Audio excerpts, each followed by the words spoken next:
Seorang gadis yang masih perawan bisa hamil. Padahal dia nggak punya pacar apalagi suami. Kok bisa? Ternyata hal kayak gini bisa terjadi di zaman yang serba canggih. Ini kisah tentang Mimi, seorang penari yang ingin jadi artis terkenal dan begitu ambisius, tapi tiba-tiba terjebak dengan janin di rahimnya dan mendadak jadi seorang ibu. Semuanya berawal dari kedatangan John dan Summer, suami istri berkebangsaan Amerika yang meminta Mimi menyewakan rahimnya untuk mengandung anak mereka berdua. Mimi pun setuju dan akhirnya hamil. Semuanya baik-baik aja sampai di suatu saat John dan Summer memutuskan untuk pergi meninggalkan Mimi dan juga bayi yang ada di kandungannya. Kebayang gak sih kalau ternyata kita ada di posisi Mimi? Rahimnya disewa sama orang asing. Kita harus melakukan serangkaian proses medis biar bisa hamil tanpa melakukan hubungan intim. Terus yang dikandung anak orang lain, udah hamil, malah ditinggalin gitu aja. Jadinya kita harus menanggung malu karena hamil padahal belum nikah. Masa depan terancam dan kacau karena semuanya berubah gak sesuai rencana. Orang tua marah, masyarakat berpikiran negatif, ngegosipin kita, mimpi yang udah kita bangun kandas karena perilaku gak bertanggung jawab dari orang lain. Ini nih resiko dari praktik surogasi atau penyewaan rahim. Pantesan di Indonesia praktik surogasi atau ibu pengganti ini ilegal dan Islam sangat menentang hal semacam ini. Ada banyak orang di luar sana yang ingin punya anak sampai-sampai menghalalkan segala cara untuk dapetinnya, yang kadang malah berefek negatif untuk orang-orang yang terlibat dalam proses mendapatkan anak itu, bahkan untuk anak itu sekalipun. Padahal ada loh cara lain untuk memiliki anak kalau ternyata secara fisik salah satu di antara suami istri ternyata nggak memungkinkan untuk punya anak kandung. Yaps, jawabannya adalah adopsi anak yatim, anak terlantar, ataupun anak-anak yang memang membutuhkan bantuan dari kita. Berdasarkan data dari 2020 Orphan Report, salah satu NGO asal Turki, İHH İnsan Yardım Vakfı menyatakan bahwa di tahun 2020 ini terdapat lebih dari 140 juta anak berstatus sebagai yatim piatu. Bahkan jika dilihat dari berbagai aspek dan kasus, sebenarnya jumlah anak yatim di seluruh dunia diperkirakan mencapai 400 juta jiwa.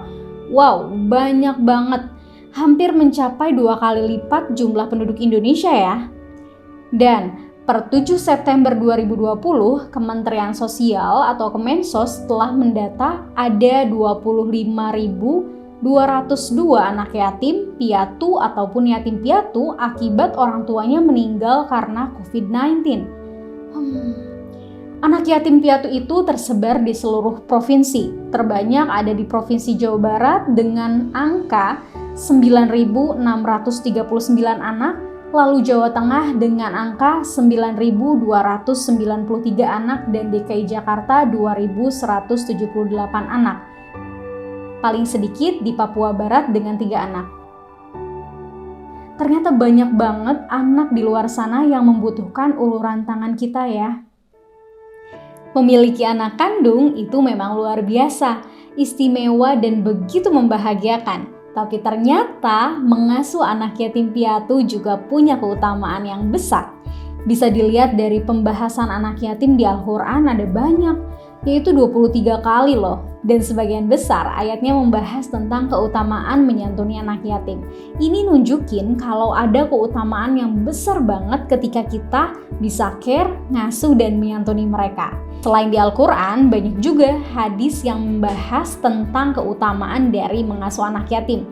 Salah satunya yaitu meraih peluang menjadi teman Rasulullah di surga.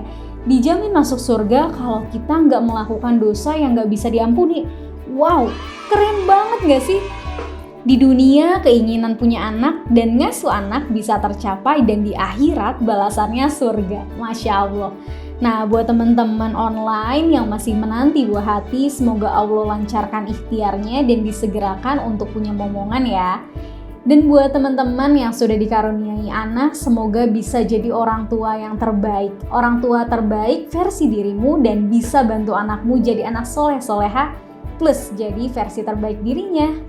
Nah, khusus buat teman-teman yang ternyata dapat vonis nggak bisa punya anak kandung karena berbagai hal, semoga Allah lapangkan hatinya dan Allah kuatkan ya. Dan semoga konten ini bisa jadi angin segar untuk membantu teman-teman memberikan kasih sayang ke anak yatim piatu di luar sana. Ada satu dialog yang aku suka banget dari Summer di film ini. Katanya, kau tak perlu melahirkan seorang anak untuk menjadi orang tua.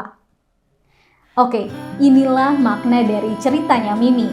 Ini versiku, kalau menurut kalian gimana? Apa sih makna yang bisa diambil dari film ini? Kalau yang belum nonton, yuk nonton filmnya di Netflix. Terus ceritain deh pendapat kamu tentang film ini. Apa makna yang kamu dapat di kolom komentar ya. Oke, dadah. Terima kasih telah menonton video dari Rainur. Kami akan membagikan informasi yang inspiring dan bermanfaat untuk kalian. Jika teman-teman suka dan terbantu dengan video kami, silahkan share ke teman-teman untuk video ini. Dan teman-teman juga boleh merequest bahasan lainnya, tulis di kolom komentar ya. See you on the next video.